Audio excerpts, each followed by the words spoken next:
start our training for today. So Serena won the Thanksgiving giveaway. She got the Starbucks gift card and took her kids to do homeschool at Starbucks with the Starbucks gift card. She's so crazy. But that's what she did. So that's fun. The My favorite things basket is still up for grabs because nobody was able to enter that giveaway yet. I know several of you let me know that you had referred people, but nobody that you referred has signed up yet. So still time to win. The basket is still up for grabs for, now I'm just going to keep bumping it out. So in January, if you refer a friend and they then sign up, you get entered into the drawing and they get entered into the drawing. So just keep that in mind.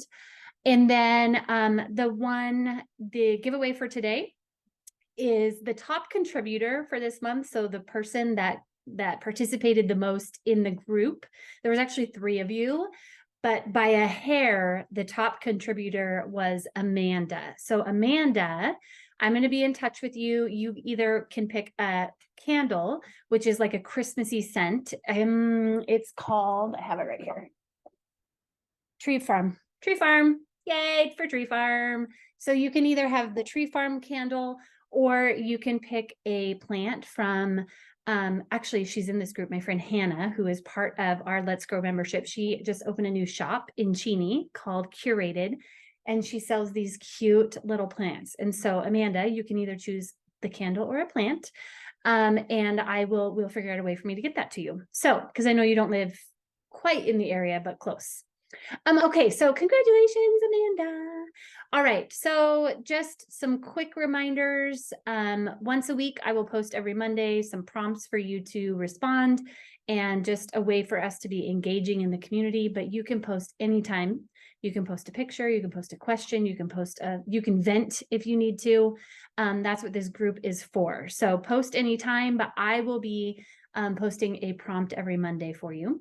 And then the first Monday of the month is when we do these live trainings. There will always be a giveaway. And then I will also do one giveaway throughout the month. So again, kind of pay attention to the group because that's how you get to know each other, but also that's how you win prizes. So, and yeah, that is it for housekeeping. So let's jump into our training for today. We're going to talk about connecting activities. So, like I said last time, and I'm just going to remind you all, if you want me to cover something specific, like a specific topic, please just let me know and I can do that. Otherwise, I'm just going to kind of pick up on some of the things that I'm seeing within the group that could be beneficial. So nobody reached out specifically. And so I kind of picked up on some of the things that I was hearing from some of you in the group, which is when we don't have a lot of time, or how do we connect with our kiddos when we don't have a lot of time? What can we do? What are some activities we can do? So we're going to talk about that. And I've broken it up into 3 age groups. So we're going to talk toddler preschool, we're going to talk kindergarten through 2nd grade, and we're going to talk 3rd grade and above. And then when we get to the 3rd grade and above, there's ways to kind of tweak it for those older teenagers. But you might be surprised that teens like to play just as much as our 3rd graders. So we're going to talk about those 3 categories, and I'm going to give you 4 activities in each age group category. So this will be a lot. No need to take notes because I am going to post this into the group. You can rewatch it at any time. Plus, I am going to also send you guys, actually probably everybody, an email with you guys an email with just kind of the highlights of what you talked about, because there's 2 PDFs I'm going to give to you also that I want to email to you. So you'll be getting all of that, but it's a lot. I think you're going to like it though. Okay. The first thing I want to say is, if you're at a loss for how do I connect with my kids, how do I be playful, what do I do with them? Here's the number 1 tip. Watch Bluey. If you have never watched Bluey, that is your homework. There's no homework in this group, but if there was homework, that would be your homework. Go watch Bluey, because Bluey's dad has this down. Bluey's dad, Bingo, is so playful. He knows how to take any situation and make it playful. My 2 favorite episodes that we actually play with our kids often are Shadowland and Keepy Uppy. And so Shadowland is just a really fun game that was actually, I don't even think it was Bingo that came up with this game. I think that Bluey and, the little one, darn it, I can't think of her name. They came up with this game where basically when we are out on a walk as a family, and this is what it was in Bluey, you try and stay in the shadows. So then you're in Shadowland. And you have to get creative because sometimes there is not shadows to walk on. So our kids actually went outside the box of the Bluey episode, and they have now said that mom and dad's shadows are called shadow rafts. And so mom and dad's shadows can help them get from one shadow to the next shadow. So it's a very interactive way to play with your kids. And we learned that from Bluey. The other one that we really like is Keepy Uppy, which is just a balloon. You try and keep the balloon up in the air. And the dad tries to get the balloon down. So the kids are trying to keep the balloon up while dad is trying to thwart them. He's got a fan. I can't even think of all the things that he does to try and blow the balloon down, but then the kids try and get it up. So it's called Keepy Uppy. So that's the one thing, is if you just are at a loss, watch Bluey. Okay, now let's do this. Let's talk toddlers and preschoolers. Okay, so the first thing that's on my list is anything that has to do with building with toddlers and preschoolers. Play-Doh, blocks, and Magna-Tiles are kind of the favorites for those ages. I know Play-Doh can be messy, so that may be a little bit longer than a 10-minute. If you have just 10 or 15-minute window, you might not want to do Play-Doh because that can get a little bit messy as far as like the little pieces getting everywhere. But blocks and Magna-Tiles are a great way. And here's the key for building Play-Doh, blocks, Magna-Tiles, Legos, Duplo blocks, whatever it may be. You're going to sit down on the floor with your kiddo, or if we're doing Play-Doh, we're sitting at the table, but we're in close proximity so that we can feel the energy of each other. And as you're playing, you're going to just kind of watch what they're building, and you're going to build what they build. So if they start making a worm out of Play-Doh, you're going to start making a worm out of Play-Doh. If they start making pancakes or cookies with Play-Doh, you start making pancakes and cookies. You're going to use those mirror neurons and the energy of our bodies close together to make that connection through play. So that is so easy. The easiest way with those toddlers and preschoolers is to just build, but build what they are building. And if you want to take it one step further, like build them up.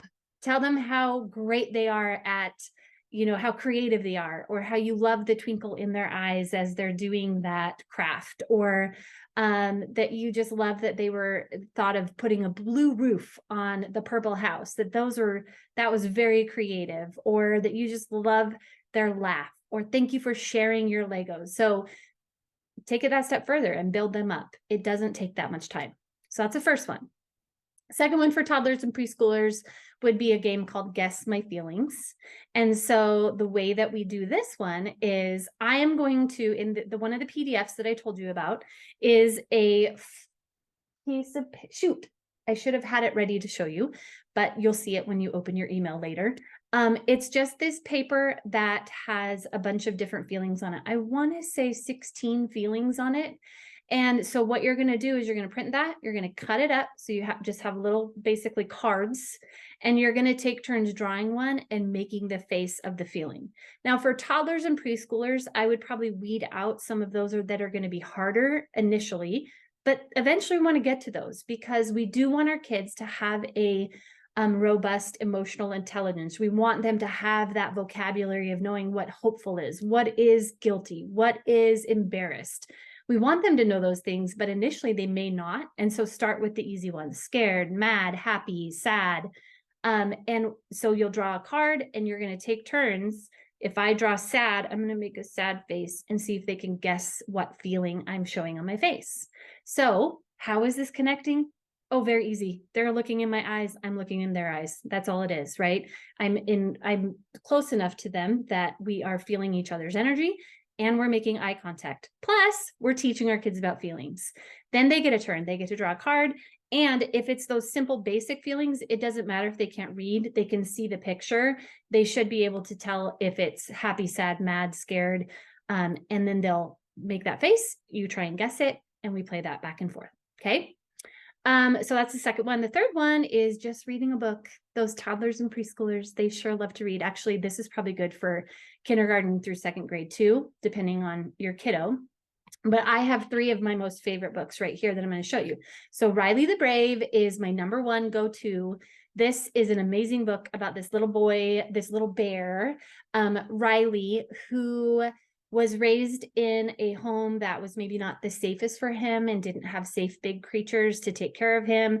So he learned ways to be brave that involved being like a tiger, so fighting, or being like a porcupine, being really prickly and rude, or being like a squirrel and hoarding his food.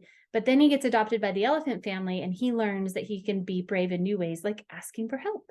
So I love this book because not only is it's just really pretty, the colors are beautiful, but it's also really inclusive. I like that it is really geared towards any of our kiddos that have experienced hard stuff, whether they're adopted, foster, or not.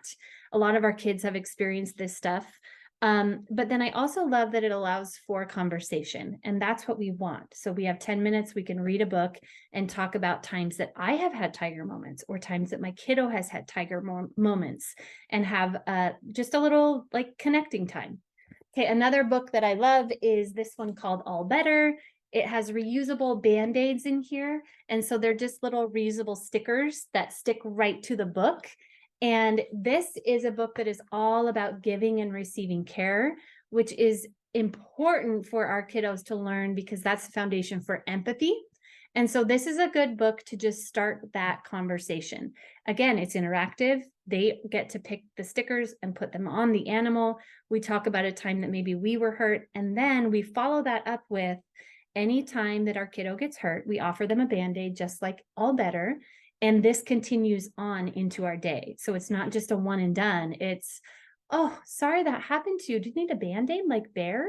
And we offer them a Band-Aid. We're giving and receiving care in the book and in real life. And then the third book, actually, there's so many books that I love. And that's the other PDF I'm going to send you, is my list of my favorite books to read. But these three are just kind of the ones that I tend to go to first. This one is called Red, Red, Red, and it is about this little friend here who gets really frustrated because his socks are twisted. He wants a cookie and he can't open the cookie jar. I actually love that at the beginning it's scribbly, and by the end he's turned his scribbles into hearts because his mommy has helped him learn, him or he, her, actually it could be a boy or a girl, which I love that too, because it can relate to any of our kids. But this child learns to count and calm down and to take deep breaths with mama. And then by the end, we're feeling better. So this is another great one to just take those 10 minutes, read the book, but talk to your child as, like, how does this relate to you? How do you experience this in your life, right? And maybe take those deep breaths together at the part where they do the deep breaths. So preschooler toddlers read books, okay? And then the fourth thing for preschool toddler age is to either do a sandwich or a burrito with your kiddo. So a sandwich is not in real life, not eating with them. They're going to be either the sandwich or the burrito. So for the sandwich, what you're going to do is lay down a big pillow. Probably a pillow for the bed would work for most of your toddler preschooler age kids because they're smaller. But we also have like big pillows on our couch that we use sometimes. So you're going to put the pillow on the ground. They're going to lay down on the pillow with their belly down. So back up. And then you're just going to put toppings on their back. Like, you might do cheese and kind of do this, and you might like kind of tickle them and say that's mustard. And maybe you'll do like kind of gentle, whatever this is called. I don't want to say punching because that's not what it is, but doing gentle this, saying it's avocado, maybe spreading peanut butter. So you're going to put toppings on your child's back in different ways. And sometimes the kiddo calls them out, put some pickles on, put some olives on. And so you kind of like find new ways to do basically a back massage. And then you're going to put another pillow on top and just put a little bit of pressure on them, leaning on just a little bit, not too much because we don't want to hurt them. But that gives them not only the touch, the gentle, healthy touch from the back massage, but then when we add a little pressure, sometimes our kiddos need that pressure to just feel more regulated in their body. So that is an easy thing to do. The burrito is very similar. You lay out a blanket, they're going to lay in the blanket, and then you're going to put belly down, so their back is up, and then you're going to put toppings on the burrito. So lettuce, cheese, sour cream. And again, they might start calling out funny things like peanut butter, put peanut butter on my burrito, and you'll just put some burrito toppings on. And then you're going to roll them up in the blanket and kind of scoop them up like a baby and just pretend like you're going to eat that burrito. So I'm making eye contact because I'm holding them on my lap. They're wrapped up like a burrito, but I'm holding them like a baby, making that eye contact. We're laughing together. We're being silly together. They got that touch. So this is another great way with those preschooler and toddlers, if you have just 10 minutes to make them into a burrito. Okay, now let's go to kindergarten through second grade.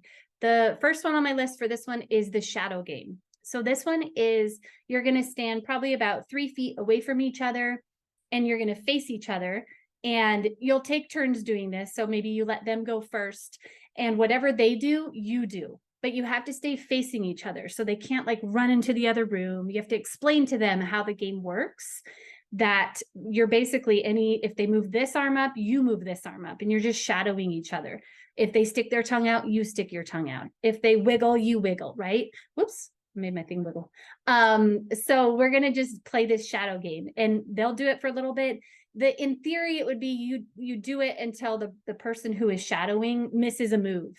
And then it's their turn to be the person, and then the other person is the shadow. So, but however you want to do it, with our kindergarten through second graders, keep it flexible. So that is the shadow game. And again, that one is great because we're making eye contact the whole time. We're close in proximity, so we're feeling each other's energy, and we're being silly. Like we're making silly faces and making each other laugh. Okay, the second one is a game called Go Fish, which I'm sure you've all heard of Go Fish, but this one is, we're going to tweak it just a little bit. So when we play this game of Go Fish, what we're going to do is we are going to make the rule that if you ask for, when you are asking for okay, so let's say I'm asking for a 4. When I'm asking for that card from my child, I have to find a way to ask it that isn't just, do you have a 4? I have to be creative and say, my great grand sir, do you happen to have a 4 in your hands? And that's the rule, is that we have to be using words that we wouldn't normally use and be silly, okay? And then if they don't have a 4, the rule is that they can't just say no, and they can't just say go fish. They have to come up with a new way to say no. So maybe they would say, oh, I'm so sorry, my friend. There are no 4s in my hand. So with our kindergarten through second graders, this is a good one because they are this age is a good age for imaginative play. And so we tap into some of that imaginative play in this, but it gives them, they're going to hear some of the ways that we say it, and they're going to start imitating that. So what we're doing is we're teaching them new ways to ask for things. We're teaching them new ways to say no, and we're teaching them how to accept no. So if I ask for a 4, my child says, no, I don't have a 4, in their fantabulous way, I'm going to respond with, well, that is just so darn frustrating, right? And so I'm teaching them new ways to accept no that isn't throwing a fit, being mad, having big feelings, right? So this fun way of Go Fish is just a more playful way. Okay, so then the third thing for our kindergarten to second graders would be the feelings game. So this is so just like in the toddler and preschool, we're going to use this PDF. I'm going to email you guys. The difference is, don't cut it up. You're going to leave it as is, and it's going to just lay flat in front of you, and you can either sit next to each other or across from each other. And you're going to toss like a coin or a little dice or something onto the game board. That's what we'll call it.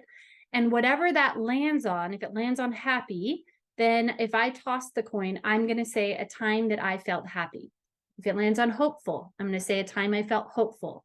And then it's going to be their turn, and they're going to flip the coin or the dice. If it lands on scared, a time they felt scared. And so we're just going back and forth a few times. If we have just 10 minutes, we can easily get through probably 5 or 6 in that 10 minutes, maybe even more. But this is, again, an easy way for us to be connected with our kiddos, being playful and teaching them about their feelings.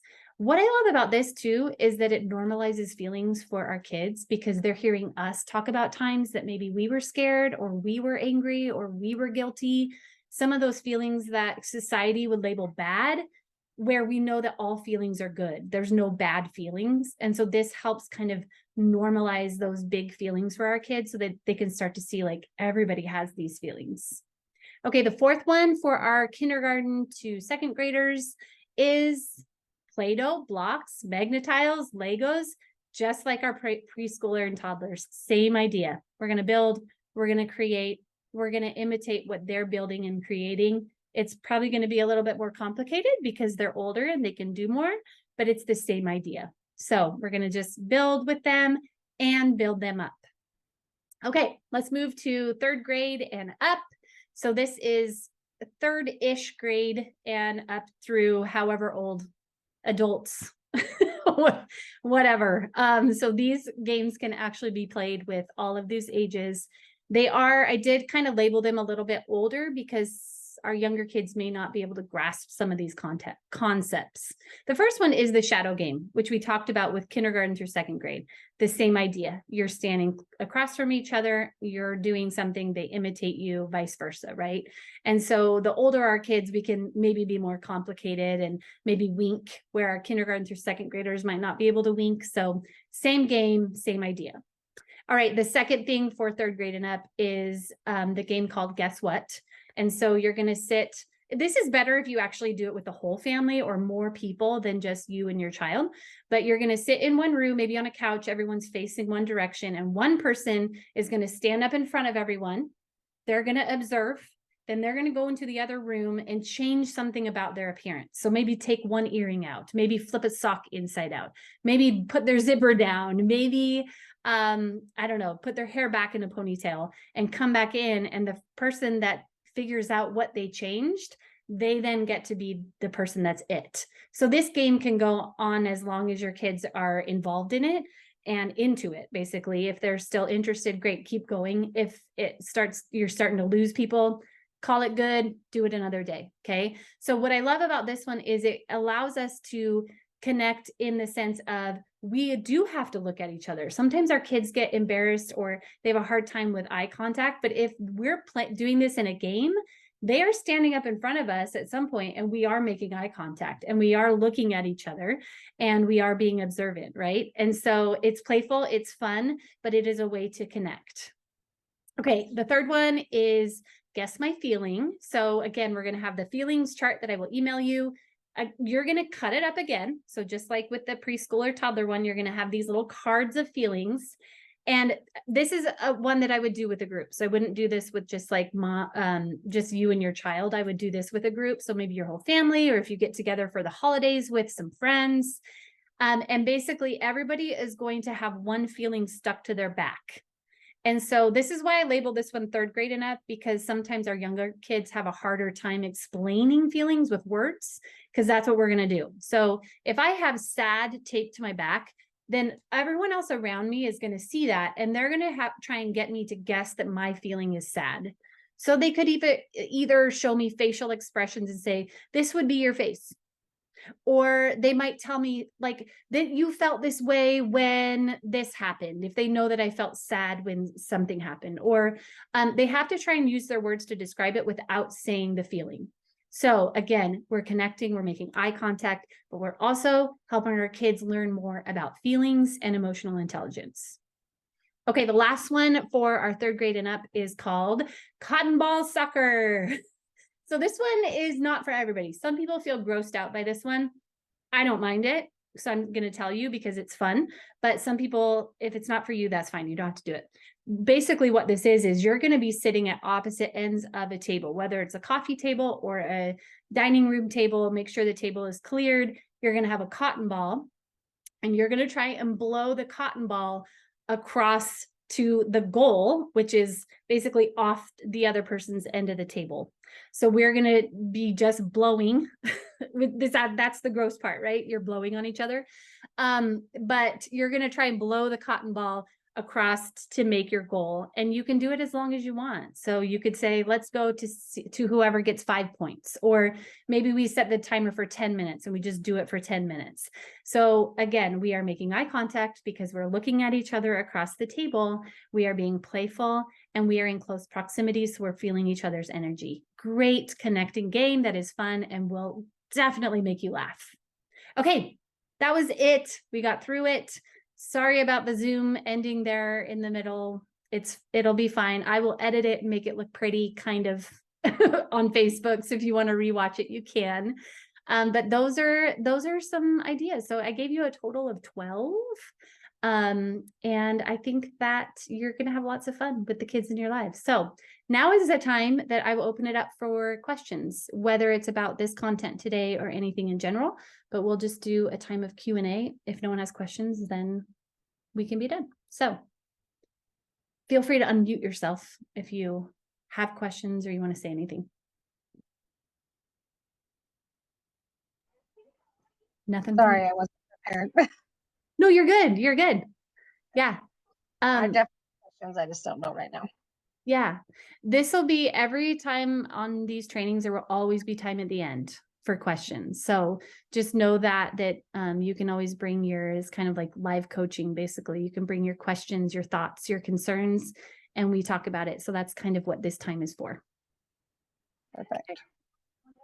Okay, well, if you guys don't have anything, then we will call it good for today. And I will get emails sent out within 24 hours. So by this time tomorrow. And I will post this on Facebook so you can rewatch it if you want to. And happy playing. Have fun playing with all your kiddos. Thanks so much. Okay. Bye, ladies. That was fun. Good ideas. Okay, thanks. Bye.